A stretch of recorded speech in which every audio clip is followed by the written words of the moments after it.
Thor Ragnarok is now out in the Philippines, and I got to see it. I got to appreciate this movie for being what it is. I am in no way a Marvel's comic expert, but every now and then, I will try applying what I know from the Marvel comics or what I read up on in this review. Before we go any further, I'd like to make it clear that this review will contain spoilers from the Thor Ragnarok movie and from all other movies in the Marvel Cinematic Universe that have been released up to this point. So if you do not want spoilers from any of those, this is the time to back out. Okay, let's begin. The Marvel Cinematic Universe, or the MCU, has really applied its taste of comedy into its movies, and we see a lot of that in this one. It starts off with Thor confronting Surtur, a villain that takes the form of a burning humanoid demon. So Surtur addresses Thor as Thor, son of Odin, and Thor replies to him, "Surtur, son of a bitch, you're still alive," because he thought that Surtur was killed a long time ago by his father, Odin. After defeating him, Thor calls on Heimdall to take him back to Asgard, but we soon see that Heimdall is not in the Bifrost. Instead, we see this new character called Scourge. Now, Scourge is played by Karl Urban. Because of the costume, it kind of reminds me of his character in the Chronicles of Riddick. We find him showing off his favorite weapons, Des and Troy, which together become Destroy and are actually two M4 rifles to some women. They notice that Thor is calling for his help, so he activates the Bifrost and brings Thor back home to Asgard. Thor, of course, wonders why Heimdall is not present. Scourge tells him that Heimdall was basically summoned by Odin and he fled. Now, we know from Thor Dark World that Odin is actually Loki in disguise. And we know also that Heimdall has the power to see into everything, so we can assume that Heimdall already knew that Odin really is Loki. We can assume that Loki figured this out and that Heimdall fled before Loki could do anything about it. The first major thing we see in Asgard is that there is a play, a reenactment of Loki's so-called sacrifice during Thor the Dark World. It was funny because they actually got Matt Damon to play Loki, or at least the actor pretending to be Loki. And he pulled off the "I didn't do it for him, brother" line quite amusingly. Now, Thor forces Loki to reveal himself by threatening to crush his head with Mjolnir, or what we know as his mighty hammer. We find Thor and Loki traveling to Earth and looking at the rubble of what used to be a home for the aged, where Loki claims he left their father, Odin. Thor ends up meeting Dr. Stephen Strange, of course we know played by Benedict Cumberbatch, and he explains that Odin is now in Norway, which I think is fitting because all these characters are actually based on Norse mythology. It was interesting to see how Doctor Strange seems to have a better mastery of his powers right now, which would make him more helpful against the upcoming fight against Thanos in Avengers Infinity Wars. So Doctor Strange helps Thor and Loki reach Odin in Norway. Now, instead of bringing him home, Odin declares that he is actually dying and that there is a bigger threat because of this. He tells Thor and Loki that Ragnarok, or the complete destruction of Asgard, is upon them. But Thor tells him that he had already defeated Surtur because according to the prophecy, Surtur would rise as tall as a mountain and destroy Asgard himself. This is where Odin reveals the big bad of the movie, Hela, who is his firstborn and true heir to Asgard. So unlike the usual tradition, it is not the first male who is to be heir, but rather the firstborn child. But the only reason that Hela did not get the throne is because she was banished by Odin. In the comics, Hela is actually the daughter of a previous incarnation of Loki. Now of course Hela is based on Hel. In Norse mythology, she is the giant goddess who rules over the underworld, or Hell. He did not reveal if Hela was his daughter with Frigga. He does say that Hela gets her powers from Asgard itself, and that every time she is in Asgard, her powers grow. Of course, His death means that her banishment is coming to an end, but they don't really explain how this is possible. We see Odin pass off to Valhalla, and finally, she emerges, Hela herself. This is where we see the iconic scene in the trailer where Hela crushes Thor's hammer. I was really hoping that they piece back Mjolnir in the end, but it's not going to happen. Loki calls on Scourge to take them back to Asgard, but Hela kicks them out of the Bifrost and goes to Asgard herself. From this point, the movie splits into two major settings, one of them being Hela on Asgard. Now, the first thing Hela does when she arrives in Asgard is kills Thor's team and what seems to be the entire army of Asgard. Personally, I was a bit underwhelmed because Hela was given the title of Goddess of Death. Now, her powers included excellent fighting skills, taking on the entire army of Asgard, and the ability to create weapons out of thin air, blades. To me, Malekith had more of a god of death kind of power, but of course this was all a manifestation of what the Ether could do. On a side note, the Ether is one of the Infinity Stones that Thanos is going after. Hela takes interest in Scourge and declares that he is now her executioner. She said that she was Odin's executioner. We see the Sistine Chapel-like design on top of the palace, wherein they show Thor and the royal family and a brief history of Asgard. She says that these are all lies and destroys the design, revealing what is the true nature of Asgard's background, where, alongside Odin, Hela is seen relentlessly bringing down their enemies. They go to Odin's treasure room and see a mock-up of the Infinity Gauntlet, which of course we know that Thanos himself has now, the Casket of Ancient Winters, which is the prized weapon of the Frost Giants, the Tesseract, which we know is the Infinity Stone, the Space Stone, and the Eternal Flame. Now, the Eternal Flame was what Surtur was after, so that he could fulfill Ragnarok. Hela used the Eternal Flame to resurrect the soldiers who were once loyal to her, and her giant wolf, Fenris, all who were buried under the throne room.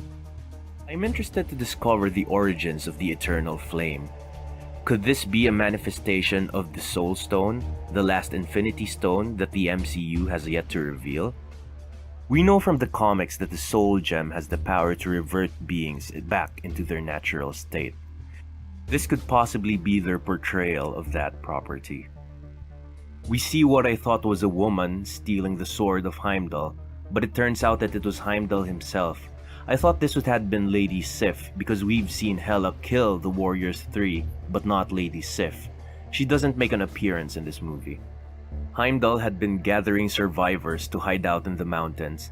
This is the first time we see the part of Asgard that isn't all gold or that isn't all rich, for the lack of a better term. We see it more Earth-like. I wouldn't call these survivors rebels because it doesn't seem like they have the ability to fight off Hela whatsoever. Of course, it's interesting to note that Heimdall had been gone for quite some time, so I do not know if he started collecting these people because of Loki or if this was already during the time of Hela. When Hela draws near though, he tells them, "Asgard, she is here," indicating that it is probably the latter reason. The second major event are the adventures of Loki and Thor on planet Sakaar. This, of course, is a portrayal of planet Hulk. We are introduced to new characters, the first being Jeff Goldblum's Grand Master. We are introduced to planet Sakaar as the planet of the lost.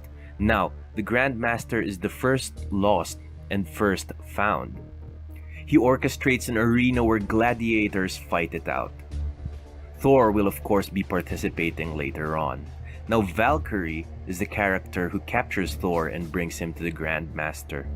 In the comics, Valkyrie is the name of the character, but here we discover that this character is actually a Valkyrie, or a race of elite female warriors from the planet Asgard. Thor even jokes that he wanted to be a Valkyrie himself until he found out that they were all female. We also discover later on that Valkyrie is the only survivor of the Valkyries because Hela killed them all when Odin asked them to fight her for him. Of course, an MCU movie would not be an MCU movie without a cameo from Stan Lee himself. Stan Lee this time plays a barber who gives Thor his new look. We go into the Thor vs. Hulk fight, which is the first time we see Hulk after Avengers: Age of Ultron. This fight is filled with lots of comedy. For starters, Thor weirdly tries the lullaby that the Black Widow uses to relax Hulk and turn him back into Dr. Bruce Banner. When Hulk throws around Thor like he did with Loki in the first Avengers movie, Loki is absolutely ecstatic and shouts, "That's what it feels like!" Later on, we see the Hulk beating Thor, and Thor has visions of his deceased father, and for the first time, we see his true powers in action. Thor lives up to being called the God of Thunder, but he loses to the Hulk simply because he is zapped in the neck by the Grandmaster. The Hulk has more personality in this movie than he ever did. We see him have constant conversations with Thor. He even calls Valkyrie Big Girl when the two are playing around. The Hulk tells Thor that he thinks that the people of Earth hate him, which is a first look into his feelings, I guess. I'm glad to see Hulk turned into a more of a person-like character rather than just a beast. He reveals to Thor that he landed on planet Sakaar on a Quinjet. When they see Black Widow's transmission on the Quinjet, Hulk finally turns back into Bruce Banner. Bruce Banner said he had been the Hulk this entire time, for 2 years actually. He never even knew what happened at the end of the Avengers: Age of Ultron movie. He doesn't know if Sokovia was saved or not. Furthermore, he is afraid that if he turns to the Hulk again, he may never turn back into Bruce Banner. Loki, Thor, Valkyrie, and Banner decide to escape planet Sakaar. Now, Thor was able to contact Heimdall, and Heimdall told him to go up what basically is called the Devil's Anus, and it should lead them back to Asgard. Again, there is another funny scene where Loki and Thor do what they call the get help, something from their childhood that Loki is not fond of. We see why. Loki basically plays as if he is someone who is injured, and when Thor tells their enemies to go get help for Loki, he throws Loki at them and beats them up. Loki exclaims that it is something that humiliates him every time, but Thor is just happy about it. Loki betrays Thor, but later on is seen boarding a big ship with the slaves of the Grand Master because they had started a rebellion against the Grand Master. Finally, Heimdall and his survivors escape Hela, and Thor summons Hela into the throne room where they finally fight it out. He is no match for Hela. He is stabbed repeatedly by her, and she even cuts his eye out. She exclaims that now he does remind her of their father. Thor, at his moment of death, has a vision where he is able to talk to his deceased father. This kind of reminds me of the scene from Harry Potter and the Deathly Hallows, where Harry at his point of death is able to talk to the deceased Dumbledore in a vision. He tells Odin that he cannot win, that he is not strong enough without his hammer. Of course, Odin tells him that Thor is the god of thunder, not the god of hammers, and that Thor had the power all along. The hammer, Mjolnir, was just to contain his power, not the source of it. Hela asks him, "What are you the god of again?" And once again we see Thor's thunderous powers back in action. It's worth noting that we see all the retakes. Thor, for instance, has this iconic look to him when he is shown as the god of thunder, but in the movie, he only has one eye in this scene. Hulk helps the survivors of Asgard against the armies of Hela by taking on Fenris. Before this was probably the funniest scene in the movie, where Bruce Banner says that he will take on Fenris, and he jumps off heroically from the ship into the Bifrost Bridge, but instead of landing as the Hulk, he lands on his face. He of course transforms later on, grabs Fenris in time, and throws the wolf off the edge of Asgard. The giant ship arrives, and Loki declares himself their savior. Scourge uses his M-Force Destroy to wipe off the forces of Hela, redeeming himself for being her executioner. Unfortunately, he dies, and our heroes know that they are no match for Hela. Thor declares that Asgard is the people, not the place. And he says that Ragnarok has to be fulfilled because if anybody can defeat Hela, it's Surtur. So Loki goes into the treasury, and he takes notice of the Tesseract. He finds the eternal flame and puts the crown of Surtur on it, reviving the demon.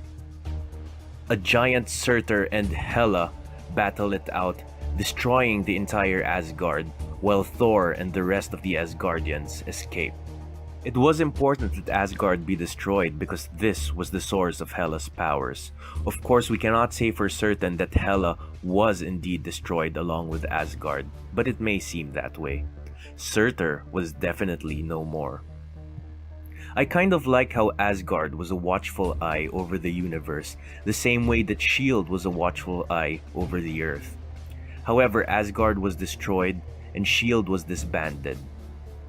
Mjolnir remained destroyed, and Thor's eye is still missing. Personally, I do not like these major changes, especially to the aesthetic of what we know Thor to be from the comics. But I do appreciate how they give the moviegoers or the fans something to think about moving towards the future. I want to go back to Loki's interest in the Tesseract and the fact that he went to the Eternal Flame. If the Eternal Flame really is the Soul Stone, then it is very possible that Loki now possesses 2 of the 6 Infinity Stones.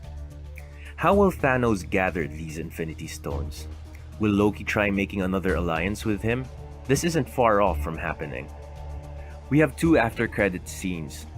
The latter one is that of the Grand Master facing the Revolution, but the more important one is the big ship where Thor and the Asgardians are in, facing off an even bigger ship. Now, those for you who watched the Guardians of the Galaxy Volume 2, we see in their after-credit scene that Thor lands on the ship of the Guardians. How will they go about from here? And how will the MCU introduce Thanos, the new big bad of the Avengers series, and probably the most powerful villain that they will face? We'd love to hear your theories or thoughts in the comment section below. Now, if you like this video, please hit that like button. And as usual, don't forget to subscribe for more great videos.